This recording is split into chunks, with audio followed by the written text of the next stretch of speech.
Fa molta il·lusió que s'hagi sumat a la nostra sobretaula política avui Diego López Garrido. Ell és, com sabeu, catedràtic de Dret Constitucional, és exdiputat i exlletrat del Congrés i és vicepresident de la Fundació Alternatives.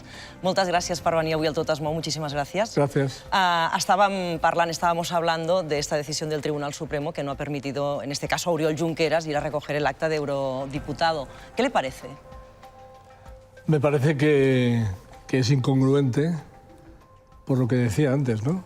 Es incongruente porque acaba de dejarle que vaya al Congreso de los Diputados al acatamiento de la Constitución y no se entiende por qué no puede ir, siendo elegido parlamentario europeo, al acatamiento de la Constitución ante la Junta Electoral Central, ¿no? O sea que eso creo que es incongruente y además me parece que al ser incongruente está vulnerando el derecho de participación política que tiene Oriol Junqueras, ¿no? Esto está en la Constitución, en el artículo 23, y es muy claro, ¿no? Así que no me parece que tenga mucho sentido esa decisión, teniendo en cuenta además que inmediatamente después de ese acatamiento, ese hipotético acatamiento que no se va a dar porque no le han dejado ir, se le aplicaría el famoso artículo 384 bis de la Ley de Enjuiciamiento Criminal, que dice que en ese caso, mientras que siga en prisión provisional, está suspendido en sus funciones. Luego se le suspenderían sus funciones de parlamentario europeo. Nunca iría a Bruselas, desde mi punto de vista, ¿no? Pero tendría más argumentos para demostrar su inmunidad por el mero hecho de que habría acatado la Constitución, habría prometido la Constitución. ¿Es el tema de la inmunidad lo que...? A mi juicio, bueno, no sé lo que le habrá llevado el Tribunal Supremo realmente a tomar esa decisión, que es un poco inesperada, ¿no? Yo creía que no iba a haber ningún problema, ¿no? Pero, en todo caso, es que es exactamente el mismo supuesto que cuando pasó en el Congreso de los Diputados. Exactamente igual. Junqueras acató la Constitución y a continuación se le aplicó la Ley de Enjuiciamiento Criminal, se fue suspendido y se fue a la cárcel otra vez. En esta ocasión es que es exactamente lo mismo. No hay ninguna razón para que no sea así, teniendo en cuenta además que no existe un procedimiento electoral diferente en el caso de Europa, porque en Europa, en la Unión Europea, el Parlamento Europeo, la legislación electoral es la de cada país. No existe una legislación electoral de Europa, es la de cada país. Y cada país le dice, en este caso la Junta Electoral Central, cada país le dice al Parlamento Europeo los eurodiputados suyos, eurodiputados y eurodiputadas suyos. Le dice, estos son, los míos son estos. Y el Parlamento Europeo lo recibe y dice, amén.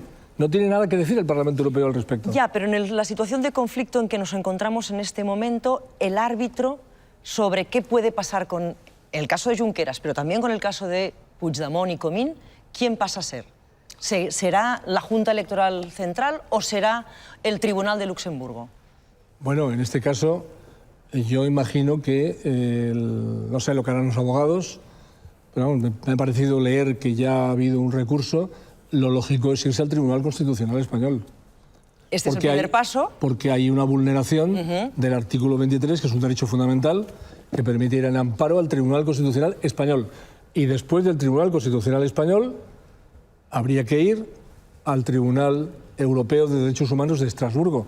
Lo que yo no acabo de ver, pero puede que esté equivocado, lo que no acabo de ver es que un recurso se haga ante el Tribunal de la Unión Europea en Luxemburgo, que no es lo mismo que Estrasburgo. Estrasburgo, efectivamente. Lo que no acabo de ver es eso porque no hay una legislación europea electoral.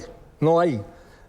Todos son legislaciones nacionales. Es decir, en Europa, en la Unión Europea, el día 26 de mayo hubo elecciones, bueno, el 24, 25 y 26 hubo elecciones en toda Europa, incluyendo el Reino Unido, hubo 28 elecciones, no hubo una elección europea, hubo 28 elecciones nacionales, que no es lo mismo.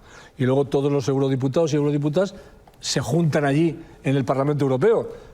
pero el origen es absolutamente nacional. No existe legislación europea. Pero por lo que se refiere a la inmunidad de los europarlamentarios que se concentrarán, que se constituirá el Parlamento Europeo el próximo día 2 de julio, esa inmunidad y esos derechos de estos europarlamentarios, ¿dónde se acabarán de decidir?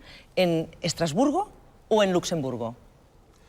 No, vamos a ver, en este caso, la hipótesis que no se va a producir porque el Tribunal Supremo no le ha dejado ir. No le ha dejado, en el ir, caso no de... se va a producir. En la hipótesis de que le hubiera dejado, que es lo lógico, ir a acatar como le dejó ir al Parlamento Español, al Congreso de los Diputados, en ese caso la hipótesis es que la inmunidad no nace porque inmediatamente que acata la Constitución se suspende su función. Sí.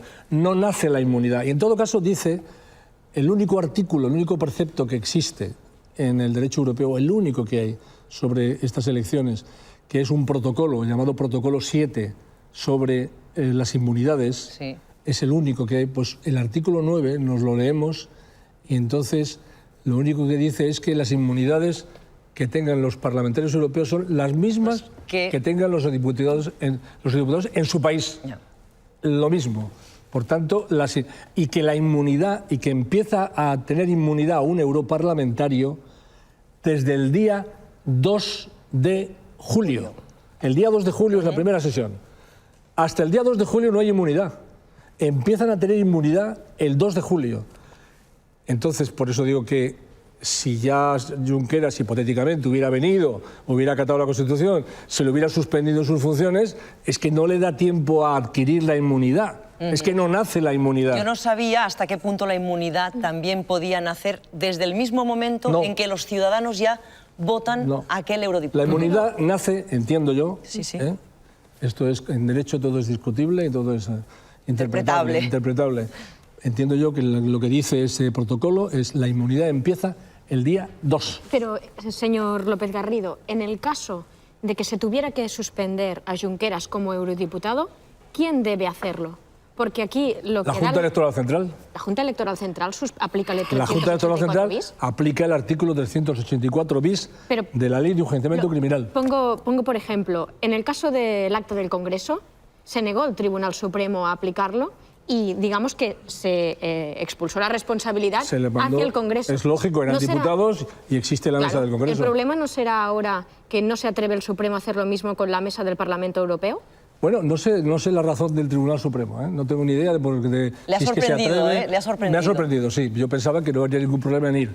No sé cuál es el problema. Pero en este caso, la mesa del Parlamento Europeo no tiene competencia alguna sobre ese particular. ¿Como la mesa del Congreso? La del Congreso sí, porque es la mesa de la Cámara a la que va y está establecido así en los reglamentos. Pero es que el Parlamento Europeo no tiene capacidad para decidir quiénes son sus eurodiputados. ¿Pero no es una paradoja que la mesa del Congreso aplique un artículo del Código Penal? ¿No es una paradoja? ¿Es el poder legislativo? El artículo 384 de la Ley de Enjuiciamiento Criminal vincula a todos los órganos del Estado. Luego tenemos que aplicarlo todos. Es que existe ese artículo. La mesa del Congreso tiene que hacerlo, tiene que aplicarlo, no tiene más remedio. ¿Qué le ha parecido la estrategia de la defensa, en este caso de Puigdemont y de Comín, de llevar un documento donde los dos habían acatado la Constitución y por poderes con un notario belga? ¿Qué importancia o qué valor tiene ese documento?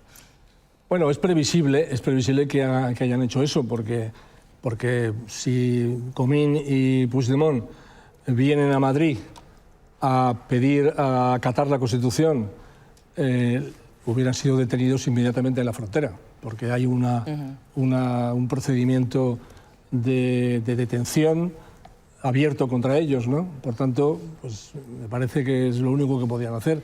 En fin, lo que está claro en la legislación española es que para tomar posesión y, por tanto, adquirir la condición plena de eurodiputado, hay que hacerlo de forma presencial, tienen que estar presentes en la Junta Electoral Central, que está en Madrid. Es que es así. No sé si por su experiencia... Eso dice la ley, vamos. Hasta ahora se podría cambiar, pero es lo que dice. No sé si por su experiencia en las Cortes había vivido alguna situación parecida a lo que estamos viviendo Pero un proceso que propone la independencia de Cataluña, es que eso no se había vivido. No tanto por el proceso de la independencia, sino por la casuística propia de pues, eurodiputados que no están presentes, que en un momento dado tienen que acatar o prometer la Constitución de una forma distinta. Bueno, y que, por lo tanto, sí, hombre, ahí está el precedente de cuando a un diputado de Rui Batasuna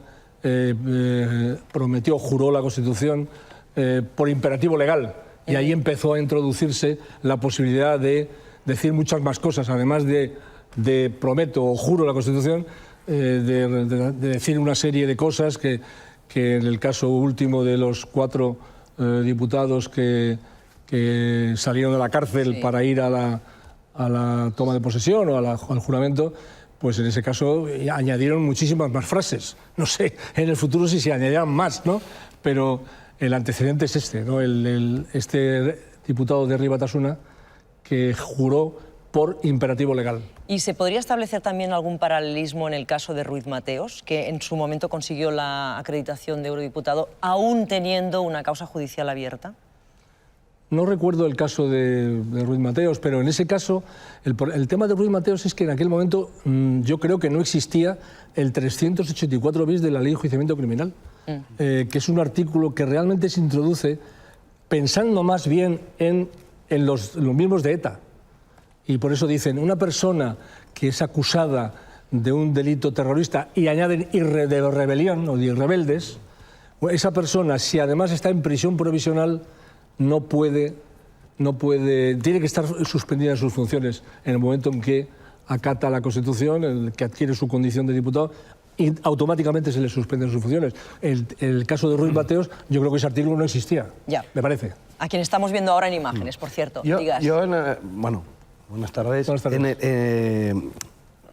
Antes lo han presentado por sus credenciales, digamos, técnicos, jurídicas, pero usted también ha hecho un análisis, ha tenido un papel político relevante y ha hecho un análisis también de lo que era el delito de rebelión. Ara anem, esperarem per parts. L'hem introduït i estàvem parlant d'això i dic, deixa'm preguntar-li també al senyor Miguel López Garrido. Ahora estábamos hablando, ¿no?, de los tribunales de Estrasburgo, Luxemburgo. La batalla judicial será larga, será interesante. En términos jurídicos no hay una última palabra y todo es interpretable. A mí me gustaría mirar un poco hacia abajo. Hacia abajo quiero decir hacia la gente, hacia esa gente que le ha dado la confianza a esa gente, a esos eurodiputados, para serlo o no serlo. ¿Cuál es el mensaje? O sea, a mí lo que me preocupa, más allá de la batalla judicial, es el mensaje que se le está dando a 2.200.000 personas. ¿Y cómo se vulneran sus derechos de que aquello que votan, también, independientemente del análisis jurídico, la gente que nos está mirando dice, hombre, yo he votado a una gente para que sea eurodiputada y no lo es. Y el 21 de diciembre voté a un señor para que sea presidente y no lo es. Y el 28A voté a unos señores para que estén en el Congreso y no pueden estar. Desde un punto de vista político, ¿alguien está viendo el impacto enorme que puede tener esto en una comunidad política? Pues sí, puede tener ese impacto. De todas formas, quienes se presentaron a las elecciones, entraron en las listas, sabían un poco lo que iba a pasar, ¿no? La gente que los votó fue aquel día... Porque la legalidad es así, es que no hay una causa de inelegibilidad por el hecho de estar procesado de esa forma. No se le puede impedir que esté en una lista. Señor López Garrido, yo sigo sin entender por qué cuando eran diputados del Parlamento de Cataluña los suspendió Pablo Llarena, que es Tribunal Supremo. Cuando eran diputados del Congreso los suspendió la Mesa del Congreso. Y ahora que van a ser, o que son eurodiputados electos, resulta que según usted los suspende la Junta Electoral. No entendemos nada. La única posibilidad es que sea la Junta Electoral, que no lo ha hecho, porque el Tribunal Supremo se ha adelantado y ha dicho no pueden ir ni siquiera a Qatar. En el caso de que fueran a Qatar, es la Junta Electoral Central, es el órgano que hay. Es que estos señores o señoras van a ir al Parlamento Europeo. Claro. Y en el Parlamento Europeo, repito, no hay una regulación europea de las elecciones. Claro, pero cada vez es una regulación nacional. Distinto. Y la regulación nacional dice que quien se ocupa de los eurodiputados es la Junta Electoral Central. Pero no los ha suspendido la Junta Electoral hasta ahora. Los suspendió Pablo Llarena, que es Supremo, y en el caso del Congreso se le pasó la pelota a la mesa. Se la van a pasar, no estamos hablando de eurodiputados. Pero no dice que los eurodiputados, los eurodiputados pasan a acatar la Constitución ante la Junta Electoral Central.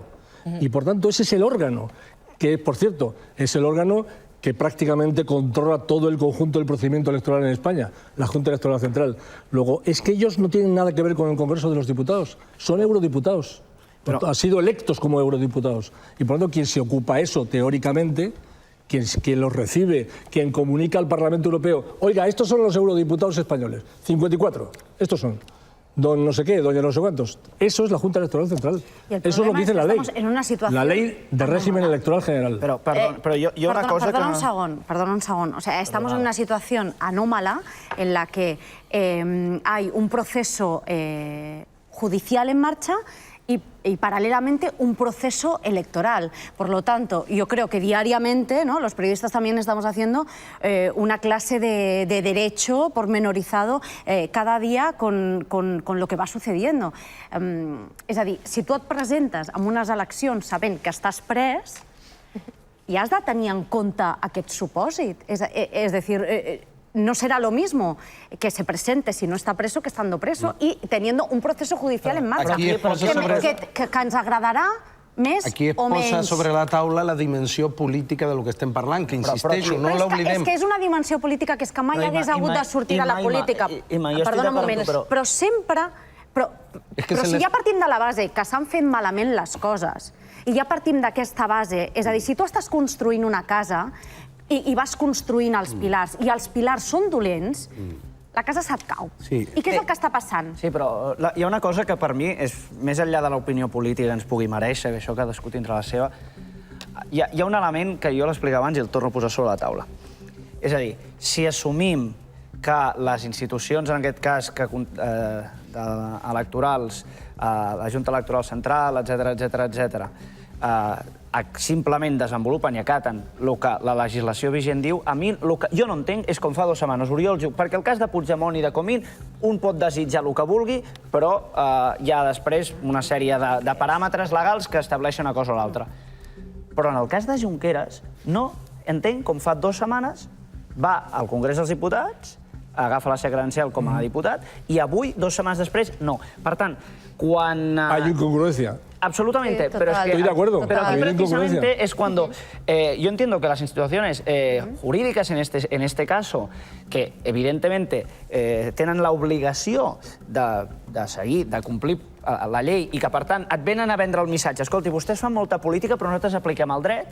Jo no entenc com en 2 setmanes les coses canvien tant, perquè quan passen aquestes coses és quan una part de la ciutadania se li escapa, ja se li escapen moltes coses, però se li escapa encara més com pot ser que això sigui així. I això genera desconfiança en les institucions. Hay un recurso ante el Tribunal Constitucional y un recurso ante el Tribunal Europeo de los Derechos Humanos, que es lo que me imagino que harán los abogados. Veremos qué pasa. Pero no deberíamos haber llegado aquí.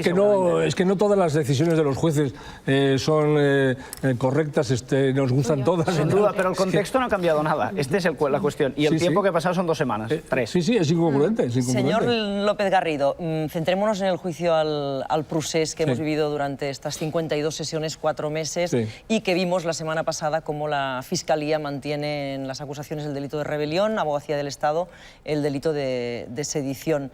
¿Le sorprendió que la Fiscalía se mantuviera firme en ese delito de rebelión que conlleva violencia, como muy bien usted sabe? Hombre, me sorprendió. No me terminó de sorprender del todo porque la Fiscalía está en esa línea desde el primer minuto.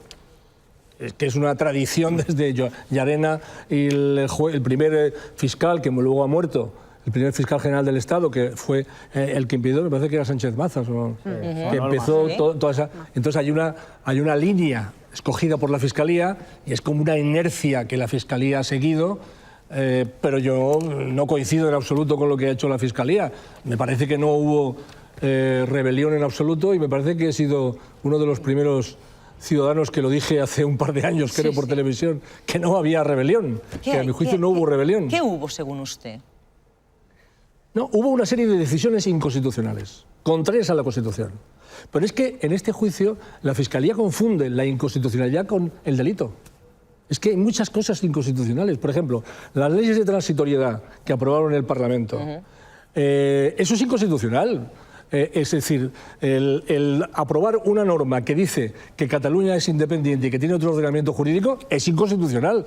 Pero en el minuto 0,1 el Tribunal Constitucional dijo, se acabó, fuera del ordenamiento jurídico. Esto no existe. Por lo tanto, fuera. No hubo nada. Igual que cualquier otra ley a la Igual que cualquier otra ley. Recurso. Ahora mismo acaba de declarar inconstitucional el Tribunal Constitucional una norma en la que he tenido algo que ver, perdón por la autocita, que es el tema el artículo de la LOREC que permitía a los partidos el poder manejar todos los datos personales de opiniones políticas de la gente como les diera la gana. Bueno, eso va absolutamente contra la ley, contra el Reglamento General de Protección de Datos Europeo y contra la Constitución. Y el Tribunal Constitucional acaba de considerar nula y ha desaparecido ese artículo. O sea, el equivalente sería que ahora busquen a los redactores de esa ley y los procesen por rebelión. Claro, habría que decir. Entonces, todos los parlamentarios, diputados, que fueron todos, todos los partidos votaron a favor de ese artículo. ¿A todos hay que procesarles?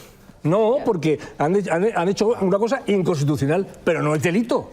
No es delito. Lo sería si se siguiera, es decir, si el contenido del mismo sería se delito, desarrollara... Sería delito si caen en alguno de los delitos del Código Penal. Si hubiera violencia, Claro. sería delito. No, pero es precisamente al 17 de octubre no se declaro aplica independiente a mi pueblo.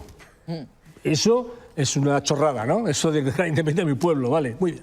Pero es inconstitucional. Entonces, eso es inconstitucional. Pero no es un delito. ¿A qué atribuye que haya acabado en el Supremo entonces, si no es delito? ¿A qué lo atribuye? No, ¿Hay una motivación acabó en el política? Supremo porque la Fiscalía ha mantenido la acusación. ¿Pero hay una motivación política detrás para ello? No, no necesariamente. No tiene por qué haber una motivación política. Es que la Fiscalía ha creído que había rebelión y lo ha querido justificar en el juicio con argumentos jurídicos. ¿Y usted cree que estar en desacuerdo con lo que ha dicho un juez o un fiscal no significa que esos jueces o fiscales prevariquen? Claro. Es que hay muchas cosas en las que no estamos de acuerdo. Por ejemplo, esta que acabo de decir respecto del Congreso de los Diputados. Pero hay muchísimas resoluciones de los tribunales con las que no estamos de acuerdo y que luego tribunales superiores se las cargan. O sea, es que es así. Es decir, que aprobar unas leyes delito. Que son inconstitucionales no sería ni tan siquiera un delito de desobediencia. Un delito de desobediencia, yo creo que sí ha habido en este caso. Sí ha habido. Sí ha habido porque el Tribunal Constitucional ya les advirtió claramente que si incumplían una serie de normas en la Constitución, eso iba contra la Constitución y iba a recaer sobre ellos un delito de desobediencia. La prueba es que los abogados, recuerdo una intervención, por ejemplo, de Melero, en el juicio dijeron no, aceptamos que ha habido desobediencia. Es que los propios acusados aceptan que cometieron el delito de desobediencia, que no lleva pareja de cárcel. ¿Qué le ha parecido la marcha del desarrollo del juicio estos 4 meses? Algo que le haya sorprendido, si es que le ha sorprendido alguna cosa. No, yo creo que ha sido un juicio llevado correctamente por la sala. Creo que ha sido correctamente por la sala. Lo que yo sí he visto es que ha habido como 2 juicios, no uno. Ha habido un juicio con el procedimiento penal, con la terminología, con las reglas del procedimiento penal, desde el punto de vista jurídico, donde se veía que, oiga, a ver, hubo hechos que permiten decir, esos hechos se subsumen en el tipo rebelión y además son hechos producidos por esa persona que está procesada. Eso es lo que los jueces van a decidir ahora. Y luego ha habido otro juicio, el juicio político, en donde los mensajes que se lanzaban en muchos casos eran mensajes políticos. Mensajes políticos. Por ejemplo, cuando dice la Fiscalía, ha habido un golpe de Estado. Eso es un mensaje político. Eso es un juicio político de la Fiscalía. Eso no existe el delito de golpe de Estado en el Código Penal español. Eso es una posición puramente, absolutamente política. Por tanto, junto al... Y naturalmente, eso es entendible, las últimas intervenciones de los procesados, todas eran políticas, lógicamente, porque ahí ya no venía a cuento hacer otra cosa, ¿no?, que tomar una posición política, porque las posiciones jurídicas ya las habían adoptado los abogados, por ellos, ¿no? ¿Cree que...? O sea, que ha habido como 2 juicios, yo le he llamado a esto, en un artículo que se publicó hace unos días en el diario Ahora, le he llamado el juicio bipolar. Era un juicio bipolar. Y eso es lo que he visto en ese juicio, ¿no? ¿Cree que el tribunal en los próximos días los podría dejar en libertad, aunque la Fiscalía hoy ha insistido en que no se los ponga en libertad porque existe, según la Fiscalía, continúa existiendo el riesgo de fuga y el de reiteración delictiva? Bueno, vamos a ver. Yo desde el principio dije, aquí no ha habido rebelión y, primero, y segundo, no deberían estar en prisión provisional. Tiene que haber muchas razones para que una persona presunta inocente esté en prisión provisional. y no se puede abusar de la prisión provisional como medida cautelar.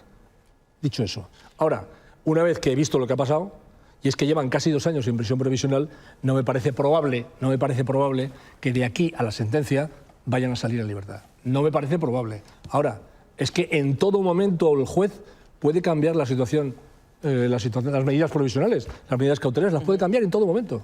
Y o sea que puede ser. si no les dejara salir en libertad, ¿vería probable que los trasladaran a Cataluña a la espera de conocer la sentencia? ¿O cree que en esta ocasión, a la espera de la sentencia, se van a quedar, en este caso, en Soto del Real? Pues en eso no tengo criterios, sinceramente, no lo sé.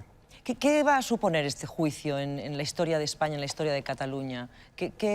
¿Cuál es el punto de inflexión que va a marcar a nivel histórico este proceso? Bueno, a mí me parece que este es un juicio que se está desarrollando conforme a las reglas del Estado de Derecho. Es decir, a mí no me parece que hay presos políticos en Cataluña. Bueno, en este caso no están en Cataluña, pero que no hay presos políticos en este juicio. No se le juzga por las ideas que tengan, sino se le juzga porque hay indicios de que puede haber cometido determinados delitos y, por tanto, no existe eso. Es un juicio que creo que se ha hecho correctamente, se ha dirigido correctamente por el juez Marchena, por el magistrado Marchena. Eso me parece que es así. Ahora, evidentemente, es un juicio que tiene una causa política, porque el objetivo de las fuerzas independentistas es conseguir la independencia de Cataluña, que es inconstitucional, y va a tener un impacto político, evidente. Y todo este tiempo lo ha tenido.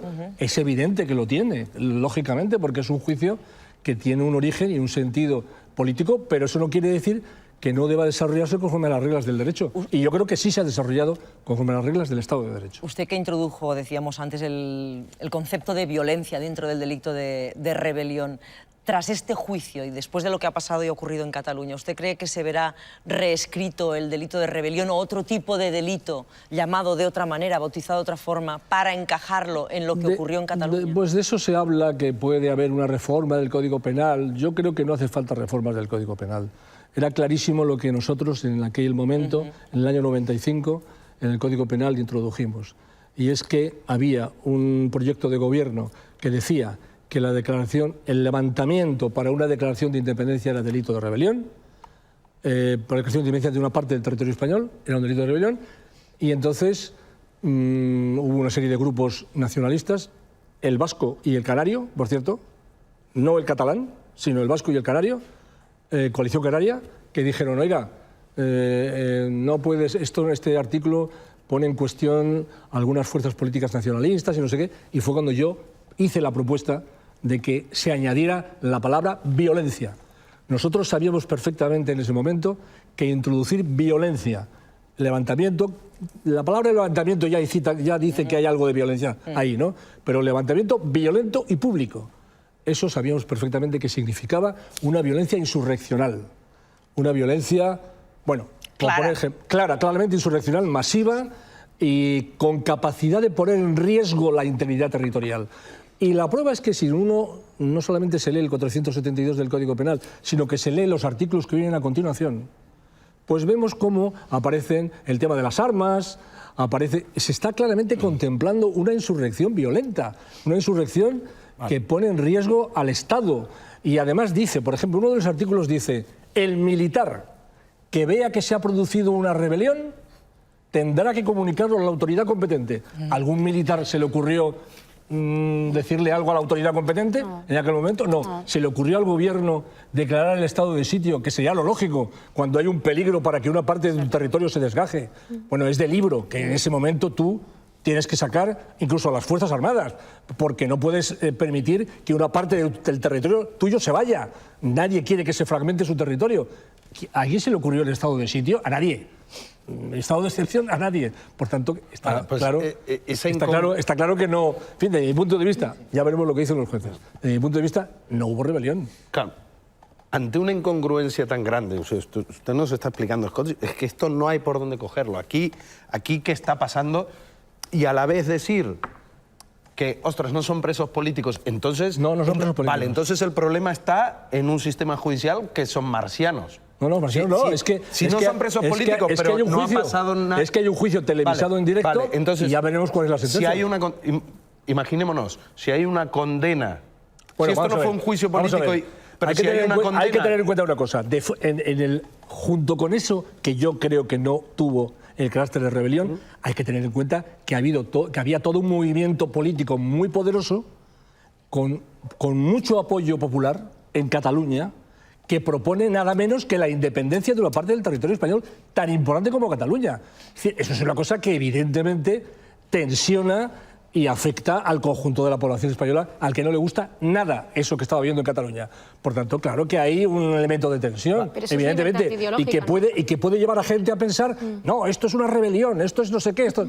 O sea, no es una cosa totalmente descabellada. Pero, Vale, en todo caso es libertad ideológica, ¿no? Artículo 16 de la Constitución. Sí, claro que sí, claro que es libertad ideológica. Por muy grande que sea el movimiento.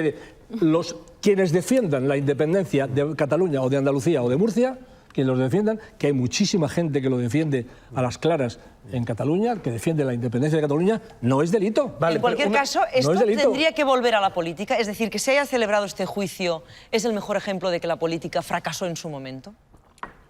Bueno, fracasó en su momento, sí, fracasó en su momento porque había una confrontación política muy fuerte sobre un tema muy sensible para la gente en el conjunto del Estado y para la gente en Cataluña, que es nada menos que la independencia de una parte del territorio. Claro, es que es un tema muy fuerte. ¿Y hasta qué punto usted cree que cuando haya sentencia, esa sentencia también, en cierto modo, devolverá a la política esa cuestión espinosa? Yo creo que en todo caso, sea cual sea la sentencia, se terminará. Bueno, luego habrá recursos, seguramente, no se acabará del todo, pero todo este juicio, con la escenografía que tiene el juicio penal, que es muy cinematográfica, es muy mediática. Absolutamente. Eso no va a seguir así, eso ya se va a pacificar. O sea que, de alguna manera, sí que se recuperará más política y menos juicio. ¿Se ha seguido mucho en España este juicio? En Cataluña se ha seguido muchísimo, por ejemplo. Sí. ¿Allí también? Sí se ha seguido, pero yo creo que ha habido una cierta fatiga, ¿no? También. Ha habido momentos que no se ha seguido tanto. Ha habido una cierta... Incluso, y también ha pasado fuera de España, ¿no? Que al principio se tomó como una cosa con gran interés y después desapareció de las cabeceras de los periódicos, ¿no? Ha sido un placer, senyor Diego López Garrido, que nos haya acompanyat avui al Tot es mou per parlar de la sentència, del judici, de totes les notícies que havien sorgit avui en relació amb aquestes actes que havien de prendre els eurodiputats. Oriol Junqueras, que no l'ha pogut prendre perquè el Tribunal Suprem no li ho va permetre, i en el cas de Puigdemont i de Comín, que de moment no ha servit aquest acatament de la Constitució fet per poders amb un notari a Bèlgica. Veurem què acaba passant. Moltes gràcies. Fins la propera, que vagi molt i molt bé.